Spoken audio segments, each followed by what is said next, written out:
So, hello everybody. It is that time of year when the mulberries are absolutely taking off.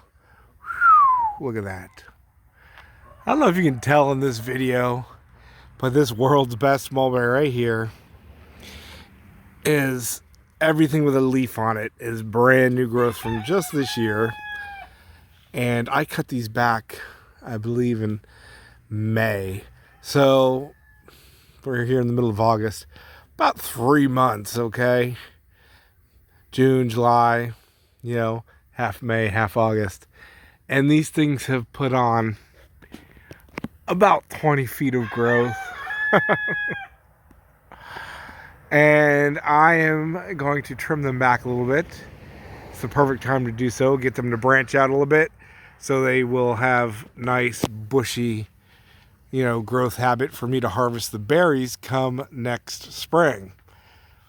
And if you are looking for cuttings, now is the time to get them. These subtropical, tropical mulberries, world's best, Chiang Mai 60, ones like that, Maui, root really well when they're in active growth like this. You just take your cutting, split it at the end, give it a little bit of rooting powder, stick it in some peat or vermiculite, and they can have upwards of 100% rooting easily. But unlike our northern or American mulberries, these subtropical ones root extremely well when they're grown like this. So now is the time to do it. If you're interested, get a hold of me. But I am going to cut these back, and it will be getting fed to the goats. And twofold out of it. It'll make them more bushy, so I get a huge crop of, massive berries. World's Best gets very large berries on it. Very good tasting, great berry flavor, but they stay real firm and they'll hold on the plant for quite a while, unlike other mulberries that'll drop off. So it makes these perfect for backyard berry pickers. And you can't beat that. If you've got livestock, you can trim back and feed it to your livestock. Chickens love the leaves, goats, pigs love the leaves, cows like the leaves. You can even eat the leaves if you want to. They're a little small on these guys, but some of the bigger varieties, you can make little wraps out of those, just like grape leaves. The young tender leaves right here, you blanch those and you stuff them with vegetables or a little bit of beef or pork or chicken. They make really good little leaf wrap things, and you steam them. Oh, absolutely delicious. So you don't just get berries off of them. They are so useful. Everybody should have a mulberry or 15 in their yard because there's just so much you can do with them. They are super fast growing, no matter what variety you get. They all grow super fast. So they make great privacy or windbreaks, screens, whatever you want. And they're edible. So you can't beat that. And even these nice long straight shoots, if you needed temporary stakes for a year, you can cut those and use them to stake your tomatoes, your cucumbers up. Really, really useful plants. So there you guys go. I'm out here today cleaning up the mulberries, and these are World's Best, which is the actual name. People always get that. What are they? What's the name of them? They're the World's Best Mulberry is the actual name, guys. And though I wouldn't say they're the world's best tasting mulberry, they definitely are the world's best mulberry, right? See you guys later. Love you. Let me know what you think. Like and subscribe. Comment and tell me if you love mulberries like I do. I've got 30, 40 varieties of mulberries everywhere, and this is one of the best tasting ones. It really is. Definitely top 5 for flavor.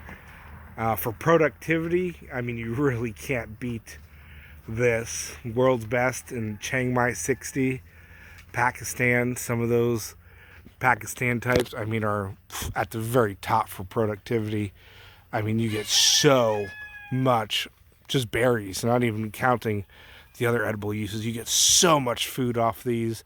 You eat them yourself, you freeze half of them, make jams, jellies, and juices, and then you feed the rest to your chickens and get amazing, beautiful eggs out of them. Can't beat these guys. Really awesome. So there you go. See you guys later. Love you. and I gotta get to work. The sun's already blazing today, and get these world's best trimmed up so I get an awesome harvest next year. But yeah, now is the time to hit me up if you'd like some cuttings, because they're super easy to grow, super productive, super delicious and nutritious, and they check the box for everything you want when it comes to growing your own food. So hop to it, guys, grow some mulberries. And one of the reasons these guys do so extremely well is when I raise meat chickens or my meat ducks, I run them underneath these trees, especially in the spring when there's so much fruit. Half of it falls to the ground and feeds my animals. So they get a lot of super high nitrogen manure underneath them. And that's one of the reasons these just put on the growth. Honestly, mulberries, once they're established, need almost zero fertilizer, none. Just put some compost or leaves and your grass clippings around them. Sorry about that. And that's it. They don't need any fertilizer, because the more you feed them, the bigger they grow. And if you feed them a lot, they could easily put on 10 to, no kidding, 50 feet of growth a year. By the time these start dying back for our fall winter, if I wasn't going to trim these right now, these would put on another 10, 15, 20 feet easily.